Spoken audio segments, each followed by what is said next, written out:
ፈሪ ነበርኩኝ ድፍረት የሌለኝ አይናፋር ነበርኩኝ ሰዎች ቀና ብዬ ማውራት የማልችል ሰው ነበርኩኝ አያችሁ አንድ ቀን ህይወቴ ተቀየረች እቺ ቀን ደግሞ ተስፋ የቆረጥኩባት ቀን ነበረች ራሴን ላጠፋ ያሰብኩባት ቀን የመጨረሻ ቀኔ እሷ መሆን ነበረባት ግን እግዚአብሔር ልቤ ላይ መጥቶ ሹክ አለኝ አዶናይ ህይወትህን አይደለም ማጥፋት የፈለከው የድሮ ማንነትህ ነው ማጥፋት የፈለከው ያ አይናፋር ማንነትህ ነው ማጥፋት የፈለከው ፈሪው ማንነትህ ሰዎች ቀና ብለው ማውራት የማይችለው ማንነትህ ከሰዎች በታች ነኝ ብሎ የሚያስበው ማንነትህ እሱን ነው መግደል የፈለከው አያችሁ ብዙዎቻችን ተስፋ ቆርጠናል ተስፋ የቆረጥነው ደግሞ በህይወት ይመስለናል በህይወት አይደለም ተስፋ የቆረጥነው በድሮ ማንነታችን ነው ስለዚህ የድሮ ማንነታችን ለምን አንገድም ለምን እንደ እባብ ያ የነበረው ቆዳችን አውጥተን ለምን በአዲስ ቆዳ መራመድ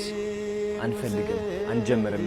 ብዙዎቻችን ግን እንፈራለን የሚወዱን ሰዎች አሉ በዛ ድሮ ማንነት የሚያፈቅሩን የሚያከብሩን ሰዎች አሉ በድሮ በማይጠቅመን ማንነታችን እየተከበርን እስር ውስጥ እንኖራለን ልባችንና ማንነታችን ታስሮ ይገኛል ስለዚህ በውሸት ማንነታችሁ የሚወዷችሁ ሰዎች ስትቀየሩ ከጠሏችሁ እነሱ ሰዎች የናንተ አልነበሩም ስለዚህ ተቀየሩ ዝም ብላችሁ ባካችሁ ስኬታችሁ በረከታችሁ አዲሱ ማንነታችሁ ላይ ነው ያለው እግዚአብሔር ከናንተ ጋር አለ ወዳችኋለሁ ቻው